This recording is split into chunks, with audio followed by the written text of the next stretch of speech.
We now move on to our next session, Young and Single in the City with Akriti Joanna, Ajanta De, Meghana Srinivas, and Varun Sadana. They will be in conversation with Malini Goyal. So basically, we've got 4 Bangaloreans narrating and sharing their life stories, journeys, and experiences.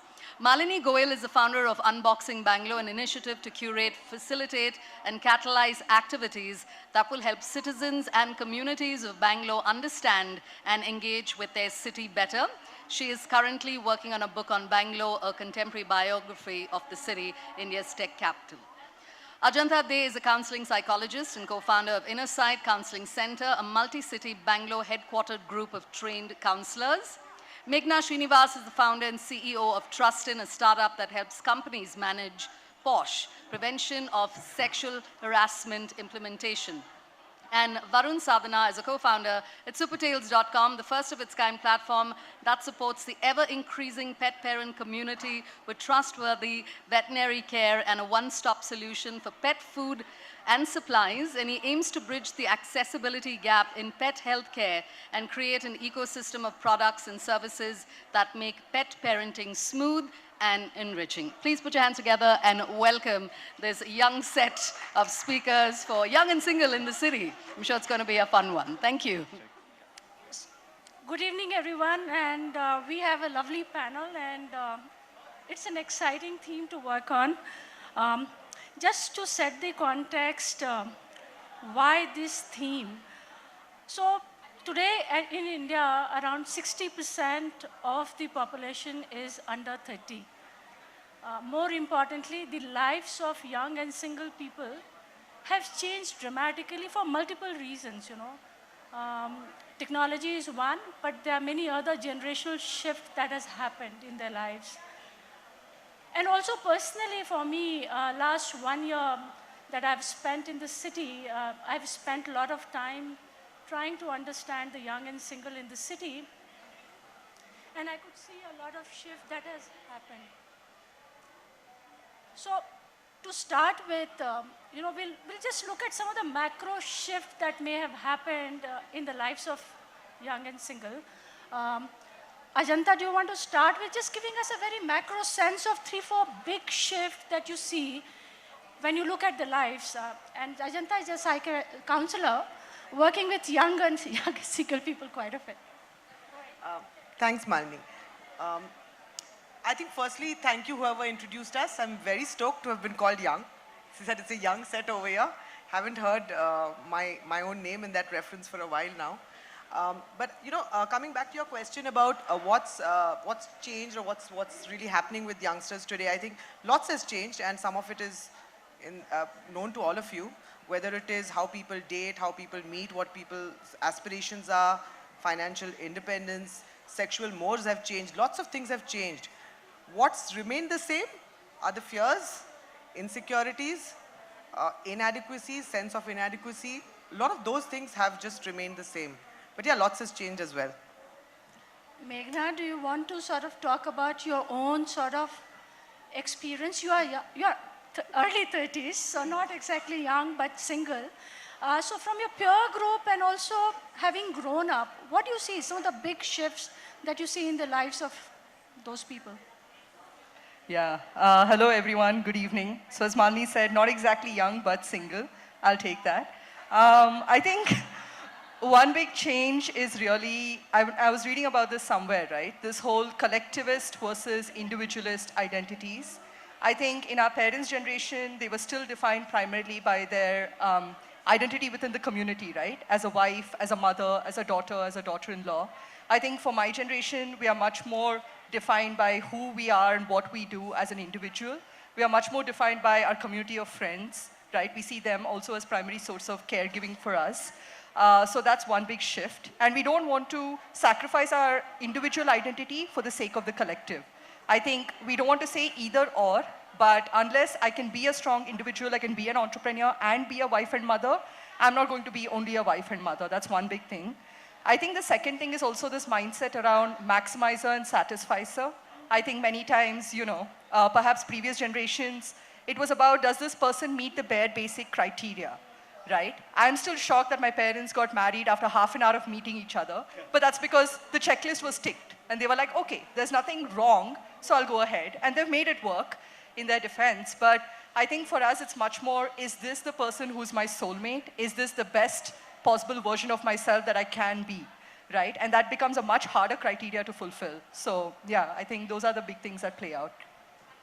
So Varun, I want you to go next, but there is a reason why Varun is here. Varun is the co-founder of Super Tales. It's a pet company, but the reason he's here is because simply the kind of role pets play today in the lives of young and single people.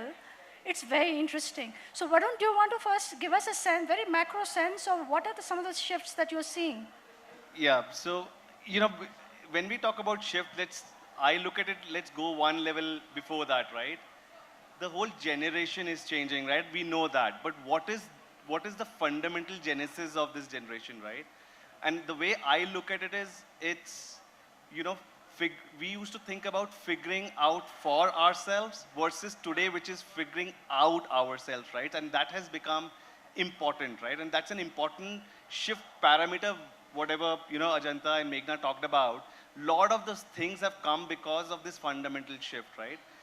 And when we look at, Malini talked about pet parenting, it's also one of those things where, there's kind of a lot of relation when it comes to figuring out ourselves. So we need more time, we need, I keep talking about oxytocin as a hormone which needs to be fulfilled, and, young people need to fulfill it, and pets being one of those, mediums by which it gets fulfilled.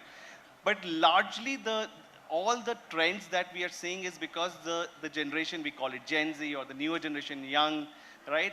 They are looking for experiences. And that's an important reason why any new thing that we're doing, it can be brands, it can be, sometimes I think a lot about business, but largely businesses think about when they look at targeting or looking at young people. So Varun, you spoke about oxytocin theory. I'm sure it's far more exciting than what you made out. But let me just elaborate a little, and I want you to dive in. So one of the things I noticed as I interviewed over 40 young and single people in this city, that everything around them has become just so transient, so unstable. May it be career, may it be partners, may it be friends, may it be even city and home. That there was a need to belong to somebody which is going to be there. So some of the conversations I had, this person told me, when I come back home, I want somebody who's waiting for me, who will be there irrespective of where I am. That was something that came up constantly. I want you to talk about, Varun, a bit about this. How does this play out when you talk to some of the pet parents? Okay, so I've a little bit of academic understanding on that, and I'll talk about a couple of hormones, right? So what I call this as dopamine, this adrenaline, this serotonin kind of a thesis, and it's a cycle, right? So dopamine is obviously very, very, it gets secreted very, very immediate. There's an immediate reaction that is required. So some of the things, mobile phone usage, etc., has that relation. We know about, serotonin comes when there's real happiness, and it takes a little bit more time to get secreted. So there is this whole cycle between some of these hormones, and one of them being oxytocin, which is the love hormone, gets secreted when, you look for touch, feel, right? It's also called the love hormone. So, Tinder kind of expect Tinder to fulfill some part of it. And later, obviously, pets give you a much longer, fulfillment of oxytocin as well. So the way we look at it is, I think about it is that it's largely, the need, a fundamental need for people to come and, get companionship. And that's where also some part of pet thesis also comes along, and, and that is, think of it like 10 years ago, we had pets were more functional in nature. 5 years ago was the first time anybody of us heard the term called as pet parent, because it was always pet owner, right? But suddenly things changed last couple of years, right? People talked a new term, it was called a pet companion. This dog or a cat is my companion. Where did that come from? because the young was said, hey, look, I'm too young to be called a parent. You know, I'm just 25 years old. I don't want to be a parent, right? This is my companion, this is my brother, sister, companion, whatever. And that was, a very functional relationship to start with, but very, very, very fulfilling, right? This was a kind of a permanent feature of your lives. You come home, I mean, I'm sure a lot of you are pet parents, and the dog is going to come. They're waiting for you, right? And there was this image of cat parents, cat people being very snobbish or very different. All of that is gone, right? Like people are very open in keeping cats, and so I think practically when we look at it, it's such a more fulfilling, and that's what young people are also looking for, where some of this transient, transitional relationship which Malini talked about get fulfilled by some other means, and one of them definitely is pets. So, Meghna, I want you to come in next. What has changed about the world of love and romance, especially, pre-dating platform, pre-dating app era to now? And of course, pandemic came in the between, and that would have changed as well. You would have seen things change over the last 10 years, Meghna, at least. Tell us what has changed about the world of love and romance now in the life of young people. Yeah, I think I speak for most people here when I say that I have been downloading and deleting the same dating apps. I don't know how many times. And I feel like if somebody can actually crack this algorithm of like matching me with somebody who's not going to lead me down this boring talking stage for like 3 months, or for men, stop them from being catfished and talked to by bots, I think that person will become a millionaire, right? So it is very, very exhausting emotionally. I do think that some parts of this have happened during the pandemic, right? Like at least before the pandemic, I don't remember anybody talking about a talking phase, which now goes on forever. And that was because in the beginning, we were very COVID cautious. We couldn't even get out of the house, right? So unfortunately, I feel like now that has become like almost like a permanent staple of meeting somebody online. You are just very cautious and you just keep talking, and then it'll be like, it's like a game of chicken, like who's going to make the first move, who's going to ask you out for coffee, all of that, right? I think the second thing is because of this, there's also the rise of like situationships. And again, if any of you know from personal experience what that is, I'm very sorry. It's just very emotionally involved, extremely draining, but it often leads nowhere, right? So I think these things I've definitely seen a lot more. And this is not just in Bangalore or India. Like I have friends who are in the same boat in Singapore, US, right? And it's really, I think, taking a toll on everyone's mental health. So I think these are the big shifts I've seen. Funnily enough, I also see like a shift back to the thing that we all as millennials said no to, which is arranged marriage in some way. Like somebody introducing you who's a known person, right? So I was like, this is totally not for me. My parents did the Shaadi.com thing for many years. And if you go on Shaadi.com and those dating sites, it actually says this, those matrimonial sites, it actually says, disclaimer, this is not a dating site. I don't know if any of you have that, right? But now I feel like I actually see people in the US who are like, this is a dating app just like your grandma. They are going to vet all these people for you, and they're going to tell you who's your best fit for a life partner. So I'm like, wow.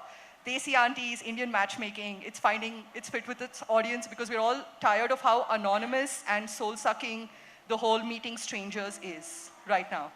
Yeah, so I think these are the things. It's like cyclical. Meghna, I want you to talk a bit about the kind of fatigue you spoke about, meeting so many people, swiping right, swiping left, one dating app after another, and for years.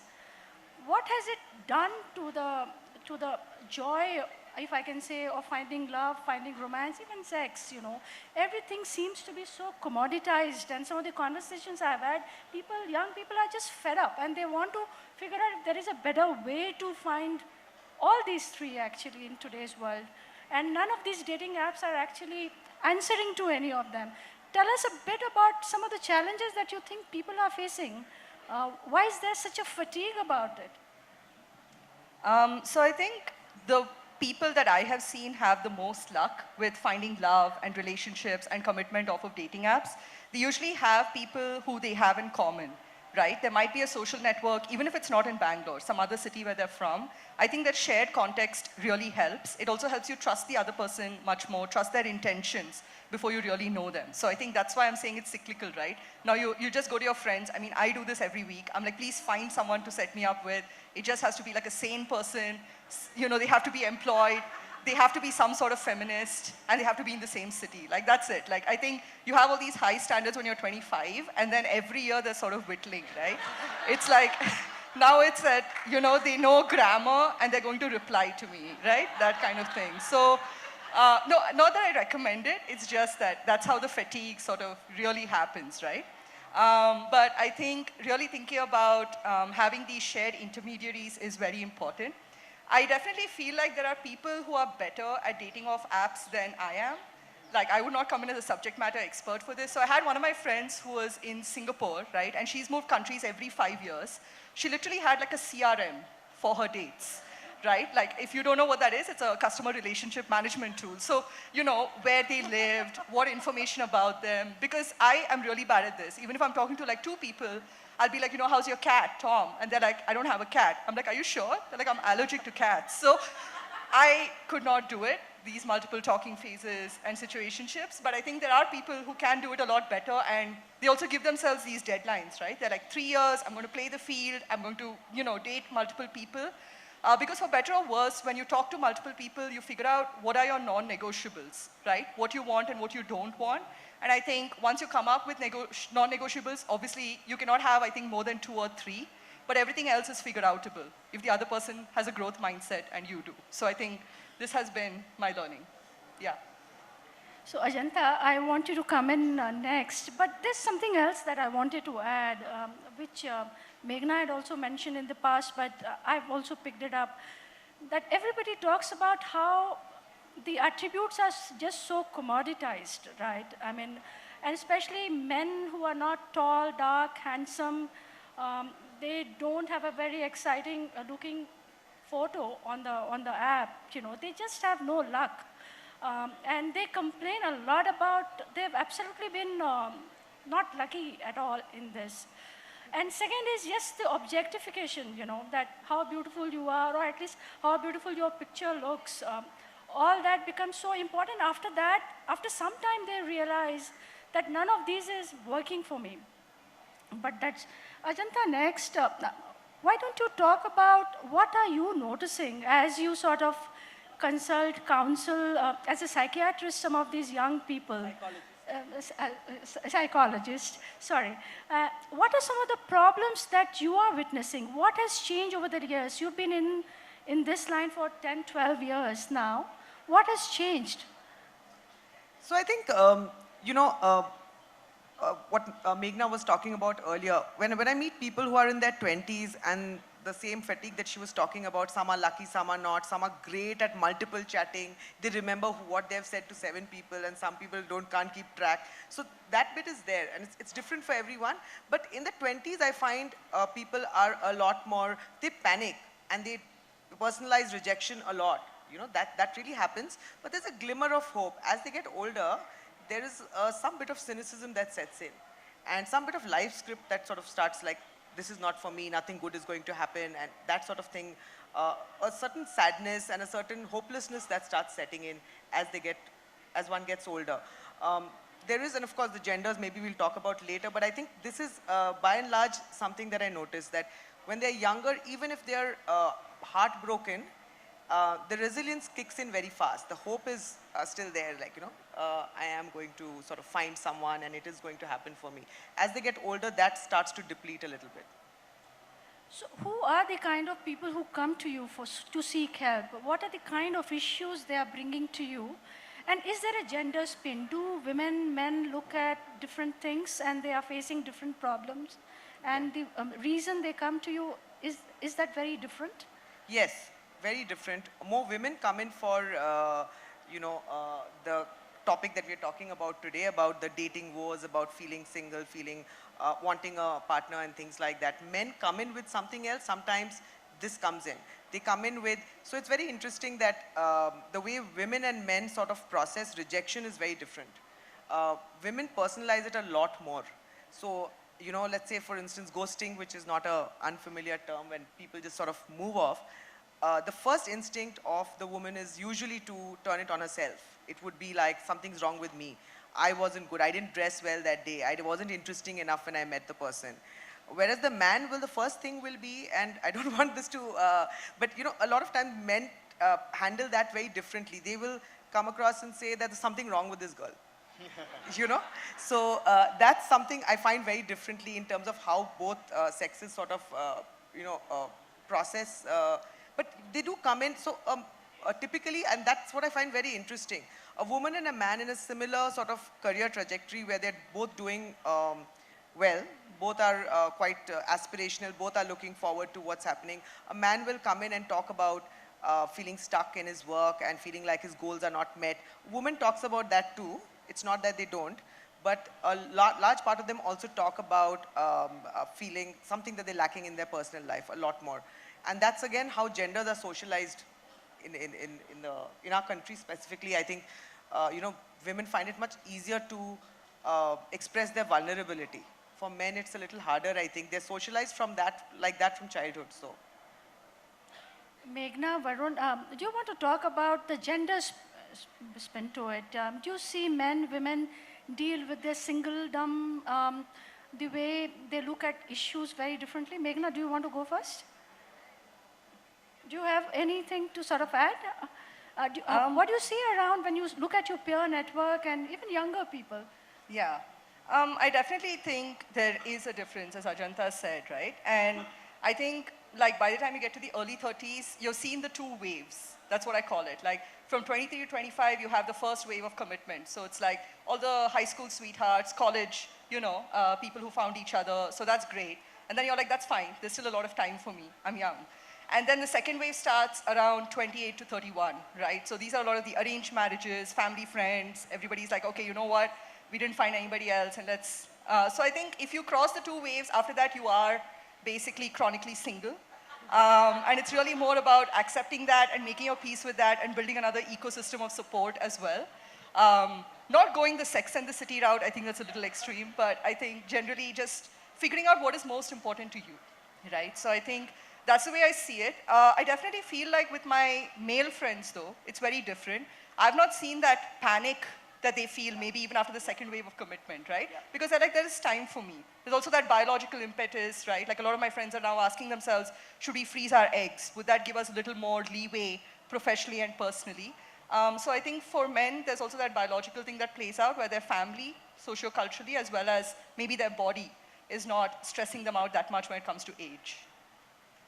Varun? Yeah, so a little bit different context here. I feel that from the last 20 years, today I feel that we have seen men and women being the most homogeneous when it comes to their perspective, right? They're as close as it's never been, right? 20 years ago, it was very simple. Men, dating was for sex, and for women, it was for marriage, right? And, you know, I come from a small town. I come from, you know, from the idea was actually as simple as that, because marriages were very different, dating was very different. Today, I think that, you know, people are being more exploratory, and they expect that, you know, there's a requirement that is there, and each gender wants to fulfill it. So it's as much as about me as it is about the relationship, right? So I look at it that probably, you know, I might not have those, you know, insights that you have had, but at least the way I look at it with the kind of people that we work with, we you know, definitely much, much closer into understanding each other than ever before. So I wanted us to talk about if things change between cities, and I definitely figured that would be. So young and single people in Delhi versus Bombay versus Bangalore, and that's something that I did have sort of deeper, longer conversations with these people to try and understand. So very interesting sort of patterns there, but I'll hold my sort of perspective, and I would want maybe Meghna or Ajanta, you want to sort of go first and talk about? Or I can go, I can. So let me share what I gathered, you know, in Delhi, between chatting on the app to sort of meeting, that journey was the longest. In Bangalore, it happened a lot more quickly. In fact, coming home also was a lot quicker. Um, and in Bombay, coming home was not an option because probably they were staying with their parents, right? These were three sort of very big, and it had implications on how the relationship evolved. So trust factor was pretty low in Delhi, and this was after having conversations with dating platform companies and also some of the young and single people who have had dating experiences in different cities. That in Delhi, the trust factor was pretty low, and that played a lot in how the relationship progressed. This is even in the pre-pandemic era. In Bangalore, the trust factor appeared pretty high, and that meant that meeting outside, meeting wherever was so much more easier. And also in this city, what one realized is that many of people, young people, are staying by themselves, either with flatmates or minus the parents, I mean. And that had significant implications on how the relationship shaped up. Uh, Yeah. Is there something, Ajanta, that Yeah. you have picked up? Please go ahead. Yeah, I think, agree with you. I think that there are two things that come into play over here. One is the culture of a city and also the stereotypes about a city, right? So in Delhi, there is a slight fear factor and the trust factor is a bit. Bombay space and area, like if I had to tell a Bombay friend that I'm coming in, first question would be, where are you staying? It's like a huge thing, right, in Bombay. So if I live in town, then I don't want to date somebody from a certain area. I've heard people say specific areas that they want to date in. It's becoming like that in Bangalore. It's becoming like that. So, but I think all of those, but what you said is very true. I think a lot of people in Bangalore currently are, not from Bangalore. They've come into Bangalore. They're working here. They're staying by themselves. Lot more independence in choices, lots more independence in terms of, and a general sense that it's safe. I think that is there in Bangalore a lot more. I think so that kind of changes a little bit. Like I've heard people who've been in Bombay and then come to Bangalore and have been on dating apps over there and dating apps over here. It's very different experience. Going to someone's house is a lot more common over here. Meeting up at home is a lot more common over here. People have spaces. Bombay space is a constraint as well. So I think that kind of defines. So Varun, you had a counter view. Please sort of go ahead. No, I don't want to be famous for counter views today. Yeah, so I feel, my view is that psychographically people are very similar across, right? And there is a reason for it. We live in an age where information is very easy to consume. The access to information is very easy, right? What somebody in Delhi knows, people know in Bangalore very instantaneously. And I don't even want to limit to Delhi or Bombay. Like, the same trends that exist in San Francisco exist in, Bangalore or Delhi, right? So there's not too much of a difference. I'll actually tell you an example and where I started believing this. So one of my team members is a 25-year-old Sardar. He's from Rohtak in Haryana, and so he said, Varun, I'm going on a day. And so we were traveling. So we first went to Delhi, then went to Bombay, and then we came to Chennai. So these were the three cities I traveled with him. And I was, so obviously, when we were young, at least I was very young, there were no dating apps. So I said, dude, I want to see, how you go through this, right? Like, I just want to, and don't tell my wife, obviously, right? So he said, yeah, Varun, this is right swipe, this is left swipe, this is so common, okay? So we went to Delhi and he's on a date. He said, you can sit on the next table, okay? So I was sitting on the next table, right? And there comes this girl and he started. The first thing is like, and suddenly this is a different, okay, I should not name him, but this is a different guy I know. He felt so dominant, okay? And I did not know he was speaking so loudly, right? And he's talking about, I work in this company and I'm from IIT and I'm from IIM and I'm like, dude, like you didn't talk about these things when we were interviewing you also, right? You seem so humble, right? Okay, but like, and then a couple of days later, and now this was starting to become fun, honestly, okay? We went to Chennai, okay? And this time I said, hey, can we do the same thing again? It was fun. I had nothing else to do. So he said, yeah, let's do the same thing. This girl comes in, the first thing he says, hey, appadi irke, nella irke. dude, you are a Sardar, like you're speaking Tamil. Where did you learn it? Why did you say it? No, I want to blend in, right? And then suddenly I saw that he was speaking so, he was not saying sambar, he was saying sambar, right? Imagine, so I'm sure he called someone, got into the intricacies. And this very similar thing happened in Bombay, right? And suddenly his Gen Z lingo came out in Bombay, right? Yeah, BT mat de yaar,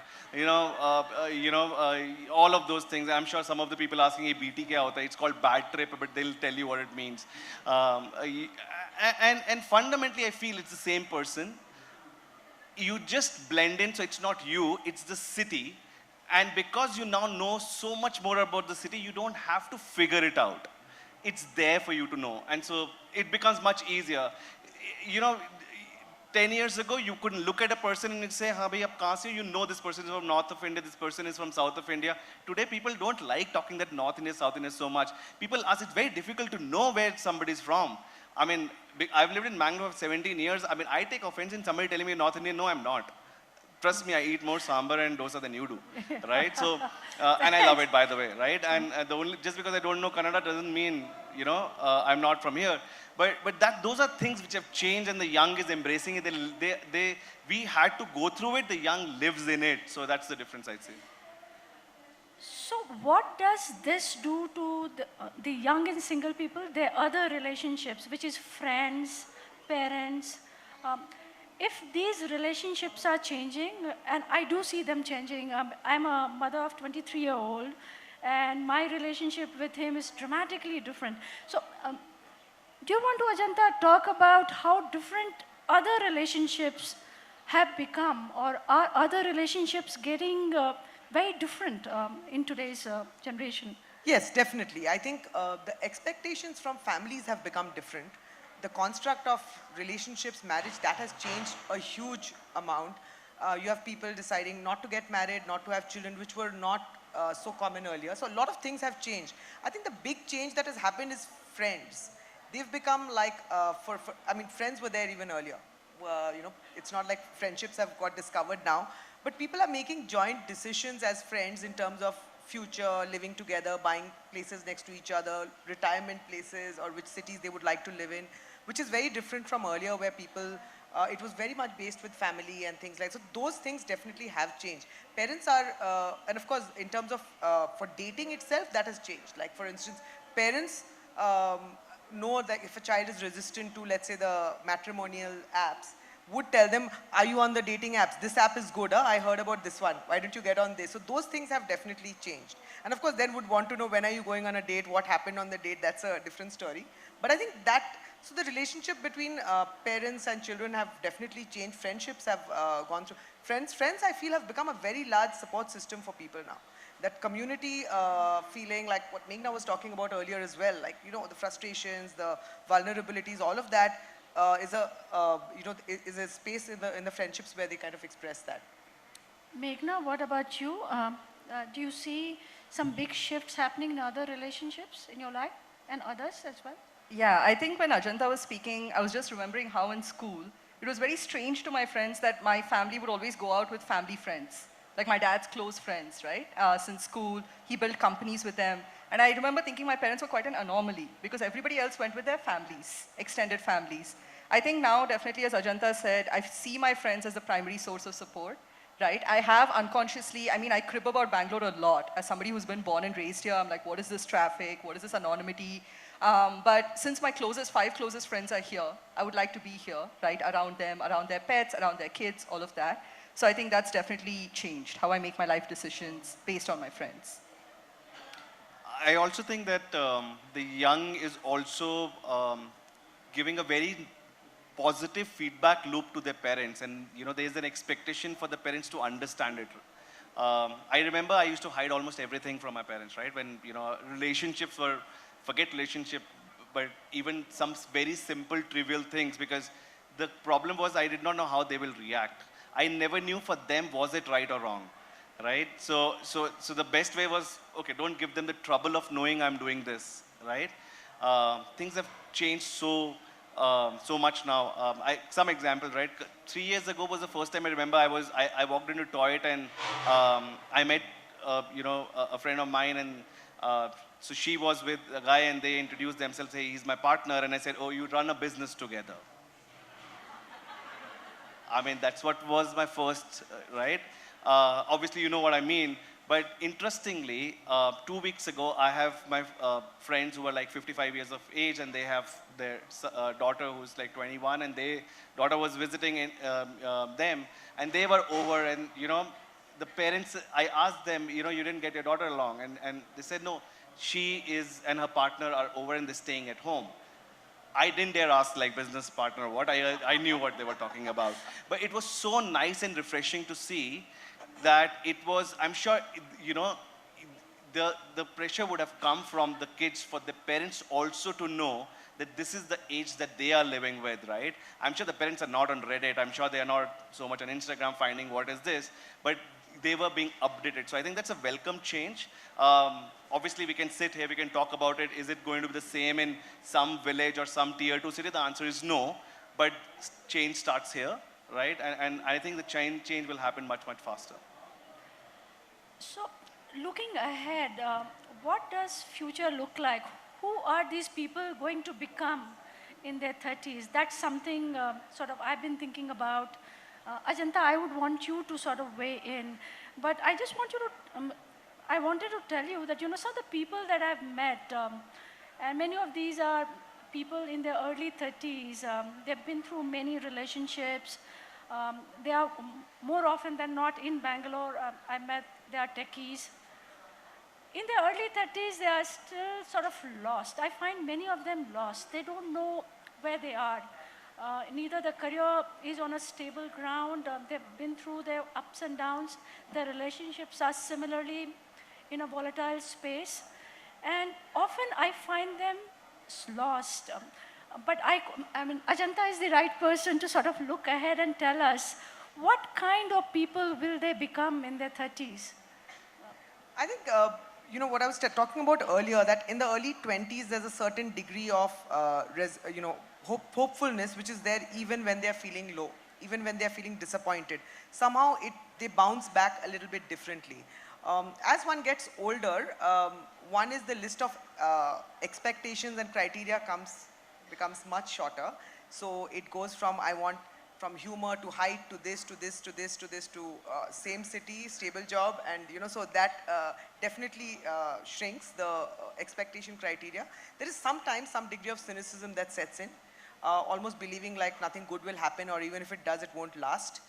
That's based on the way they've processed rejection and disappointment through this time. Also, the other thing that also sort of changes sometime is that now what I find, when I started my work earlier, I used to have people coming and talking of midlife crisis. Now I see what people call quarter life crisis. Huh? So in their mid-20s, people are coming and feeling like it's absolutely like catastrophic, and that's the word. They come in like feeling like there's nothing to hope for. So from there, then building up resilience. These are the people who come to me. There must be many others who process it differently. But in my work, I've seen, so this was not a term that I would, so they're at crossroads with their careers, feels like they've studied the, gone down the wrong path in education, chosen the wrong city, wrong company, and gone through the wrong dating app, all of it. So there's like a quarter life crisis kind of thing that sort of was happening. But yeah, to answer your question again, in terms of in their 30s, what will they become? Most of them build different resilient tools. That's what I've noticed. Everyone finds newer things to, like he was talking of pets earlier, right? And I feel that, somewhere there's a parallel need that most people have, a need to nurture and a need to be nurtured. And I think that need is met sometimes. If it's not in a romantic relationship, then it's met with pets, right? So it's met, they find ways to fulfill whatever needs are there and find more tools to sort of, and feel hopeful about what sort of is there. So we have 9 minutes. Meghna, Varun, do you have something to add? Otherwise, we could open up If you for want a question counter answer. view, I have a counter view. Please go ahead. He's the counter view captain. So the question is what's in store, and it seems like a doomsday, right? Everybody talks about, yeah, kya hoga inka, but I feel this narrative has not changed, at least from, for the longest time. Every generation feels the next generation is good for nothing, right? I have heard it so many times from, yaar tum gadhe ho, matlab, and this is my parents talking about it, and I am sure they would have heard from their parents ki wo bhi gadhe hain, so obviously the lineage is going to be the same, right? My kids are going to be the same. What, so long ago, maybe 20, 30 years ago, the problem was sports, right? Ki yaar khelo mat, kaam karo, and then suddenly the fundamental problem statement changed. It became the TV. That was the biggest villain that we know, right? As I was growing up, suddenly TV was gone.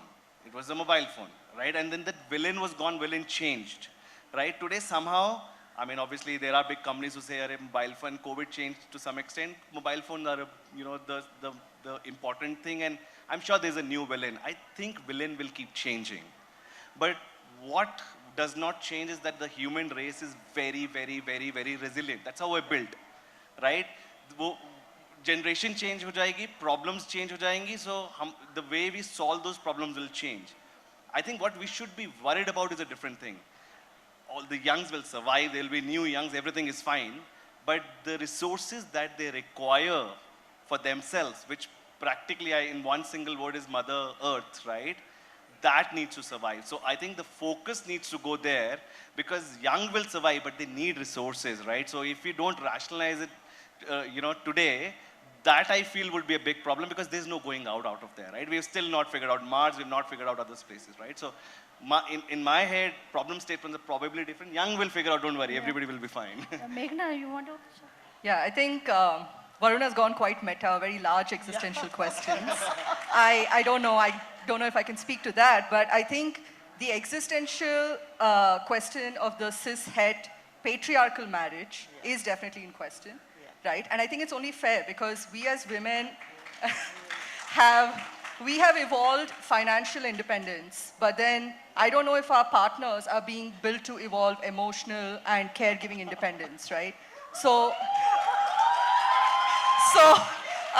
speaking to that, human need to nurture and be nurtured. Like, I've been a pet parent for 20 years. I've been planning to be a parent for many years. But I am clear I will not be parenting a man along with my kids, right? So that is really the question. And I feel that is why so many people in our generation are struggling with that, because it's now a double bind. Not only do I have to work, and then, that mind space is taken up. I have to make the money, I have to contribute to the household. Otherwise, I'll be called a gold digger or a freeloader. But then I also have this other adult that I do have to think and take care of and run the household myself, right? So it's a double isolation, I feel. And that's really, I think, a reasonable question for us women to ask, right? To get back what we're giving. So We have 5 minutes. Any questions? Anybody? It's a little tangential, but from what I observe, right, I think somewhere spirituality or religion is also making a comeback for some of those needs that we talked about, like maybe some belief system, having a support system, and like it was again during the millennial time, maybe it was not that important, discarded. But in some evolved form, I guess it's making a comeback, and people are getting more and more, finding some solace there, especially the young in the city. Wanted your perspectives on that, if you have found that. So the question was if spirituality is coming in as building a support. So I definitely see that happening around me. Many younger people are far more initiated into the spiritual world, going for Vipassana at a much younger age that I could ever envisage. But that's my view. What about you? You guys are seeing that? How the coping mechanism is what he's talking about. How are young people building coping mechanism to figure anchoring and stability in their lives and to deal with some of the things that we spoke about? I think, yeah, spirituality is an anchor for a lot of younger people now. And as she said, like, I haven't heard of young people going to Vipassana earlier, but now you have a lot more younger people going for a lot of these spiritual retreats and being more rooted and anchored in that sense. As long as, the thing is, what I was talking about earlier, in terms of coping mechanisms or anchoring, rooting, people find different ways to do it. And spirituality is also one which is becoming more and more common amongst youngsters, as you said. So Bell Hooks talks about feminism not just for women and men. There's some lines which occurred in my mind when you were talking about this. So there's a woman within every man. And because like when we were talking about, the narrative was all about, the weak side is always women and the stronger one is always man. So why is it that throughout the narrative that I've heard over here, it's the same narrative? We want to change it, but we are talking in the same language.